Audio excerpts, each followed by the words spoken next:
Assalamualaikum warahmatullahi wabarakatuh. Salah satu peristiwa yang membuat Nabi begitu berduka, bersedih hati sampai beberapa waktu lamanya adalah terbunuhnya paman beliau di medan pertempuran di perang Uhud, yaitu yang berhasil dibunuh oleh Wahsy, sehingga kenangan itu terus menghantui beliau sekian waktu lamanya sampai pada akhirnya Wahsy berkirim surat kepada beliau dan ingin masuk Islam.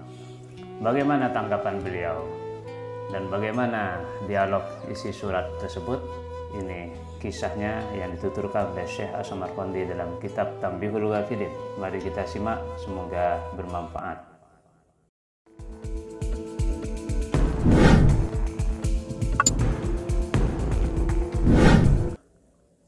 An Ibnu Abbas radhiyallahu anhuma, diriwayatkan dari Sayyidina Ibnu Abbas radhiyallahu anhuma anna Wahsyian qatila Hamzah amin Nabi sallallahu alaihi wasallam. Suatu ketika Wahsy, sang pembunuh Sayyidina Hamzah, paman Nabi sallallahu alaihi wasallam, kataba ila Rasulillah sallallahu alaihi wasallam min Makkah, mengirim surat kepada Rasul sallallahu alaihi wasallam dari Makkah. Isinya, inni uridu an uslima walakin yamna'uni anil islam ayatun minal Qur'an nuzilat alaika. Saya ingin masuk Islam, tetapi ada hal yang menghalangi saya untuk masuk Islam, yaitu satu ayat dari Al-Quran yang telah diturunkan kepada engkau, yaitu firman Allah, وَالَّذِينَ لَا يَدْعُونَ مَعَ اللَّهِ إِلَهًا آخَرَ وَلَا يَقْتُلُونَ النَّفْسَ الَّتِي حَرَّمَ اللَّهُ إِلَّا بِالْحَقِّ وَلَا يَزْنُونَ وَمَنْ يَفْعَلْ ذَلِكَ يَلْقَ أَثَامًا. Yang artinya, dan orang-orang yang tidak mempersekutukan Allah dengan sesembahan lain dan tidak membunuh orang yang diharamkan Allah kecuali dengan hak, dengan alasan yang benar, dan tidak berzina. Dan barang siapa melakukan demikian itu, niscaya ia akan mendapat hukuman yang berat, yakni akan dilipat gandakan azab untuknya pada hari kiamat. Dan dalam keadaan terhina, ini ayat terakhir lanjutan dari ayat sebelumnya ya, terjemahannya lebih. Ini ayat yang membuat saya menjadi terhalang untuk masuk Islam, kata Wahsy kepada Rasul, yaitu karena inni qad fa'altu hadhil asya'a thalatha, karena saya telah melakukan yang tiga hal itu. Yang pertama adalah melakukan mensekutukan Allah, telah menyembah selain Allah.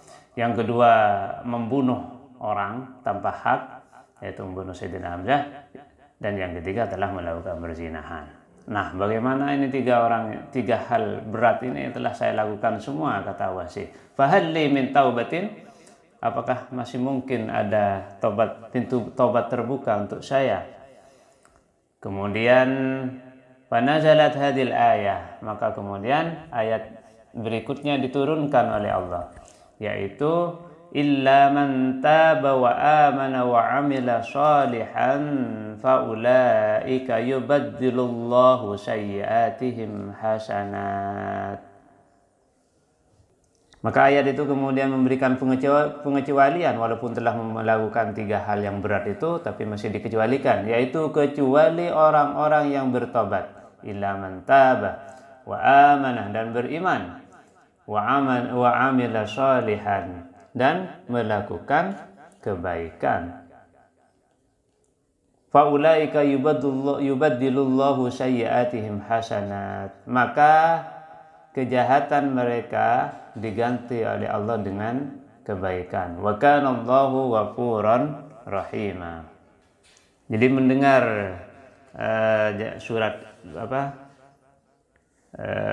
dari Wahsy ini, kemudian Allah menurunkan ayat ini, ila man taba wa amana wa amila sholihan fakataba bidzalika ila Wahsyin. Maka kemudian hal itu diberitahukan kepada Wahsy bahwa ada ayat yang masih membuka peluang bagi orang yang mau bertobat, melakukan kebaikan dan bertobat, beriman, dan melakukan kebaikan. Jadi syaratnya ada 3.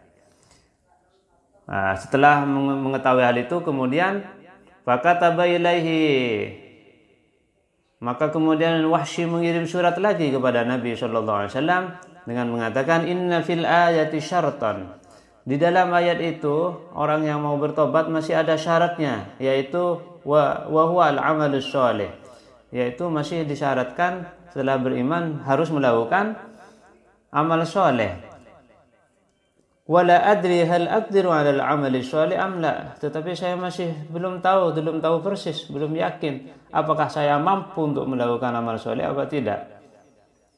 Nah, mendengar surat itu kemudian Allah menurunkan fanazala qauluhu ta'ala, maka kemudian firman Allah Ta'ala turun, innallaha la yaghfiru an yushraka bihi wa yaghfiru ma duna dzalika liman yasha. Allah tidak akan mengampuni kalau disekutukan, tapi Allah mengampuni sesuatu yang selain itu. Liman yasha, tapi untuk orang yang Allah kehendaki. Fakataba bidzalika ila Wahsy, kemudian ayat itu disampaikan kepada Wahsy. Wahsy telah mengetahui itu. Wahsy kemudian masih ada peluang besar lagi untuk bertobat, tapi masih ada syarat, yaitu lagi liman yasha. Fakataba ilaihi, maka kemudian Wahsy mengirim surat lagi kepada Nabi sallallahu alaihi wasallam dan mengatakan inna fil ayati syartan. Di dalam ayat itu Nabi masih ada syarat untuk bisa diampuni Allah, yaitu bagi orang yang dikehendaki oleh Allah akan diampuni. Jadi fala adri ayasha'u ayyufiru li am la, saya masih belum tahu apakah Allah berkehendak untuk mengampuni aku atau tidak. Nah, fanazala qauluhu ta'ala, maka kemudian turunlah firman Allah Ta'ala, qul ya ibadiyalladzina asrafu ala anfusihim la taqnatu min rahmatillah innallaha yaghfirudz dzunuba jami'a innahu huwal ghafurur rahim. Artinya, wahai hamba-hambaku yang telah melampaui batas atas diri mereka sendiri, la taqnatu min rahmatillah, janganlah kalian putus asa dari rahmat Allah. Innallaha yaghfirudz dzunuba jami'a, sungguhnya Allah akan mengampuni dosa-dosa semuanya. Innahu huwal ghafurur rahim, sesungguhnya Allah adalah zat yang maha pengampun dan maha penyayang. Fakataba ila Wahsyin, kemudian Nabi mengirim surat yang isinya hal tersebut, firman Allah ini, kepada Wahsy. Bagaimana tanggapan Wahsy? Falam yajid fiha syartan, maka di dalam ayat ini Wahsy tidak menemukan syarat apapun bagi orang yang mau bertobat, yaitu bahwa Allah membuka peluang tobat yang seluas-luasnya sampai mengatakan jangan putus asa bahwa Allah masih akan mengampuni semua dosa-dosa itu. Nah, mendengar surat terakhir ini, kemudian membaca surat terakhir ini, mendengar ayat ini, Wahsy kemudian faqadimah al-Madinata, maka Wahsy kemudian berani datang ke Madinah, wa aslama, dan masuk Islam. Ini adalah gambaran bahwa sebenarnya pintu tobat bagi orang yang betul-betul serius untuk bertobat masih terbuka terus, dan Allah selalu siap menerima tobat seorang hambanya.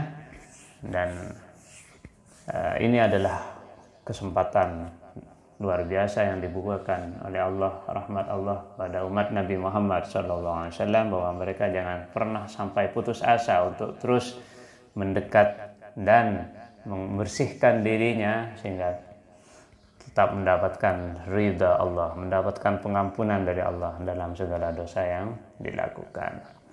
Mudah-mudahan kisah ini menjadi inspirasi kita untuk terus melakukan kebaikan dan membersihkan diri di hadapan Allah, serta tidak selalu menunda-nunda untuk melakukan tobat. Yang masih belum menyimak video-video saya tentang tobat, silakan. Ini sudah edisi yang ke-6 atau 7 ya tentang tobat. Assalamualaikum warahmatullahi wabarakatuh.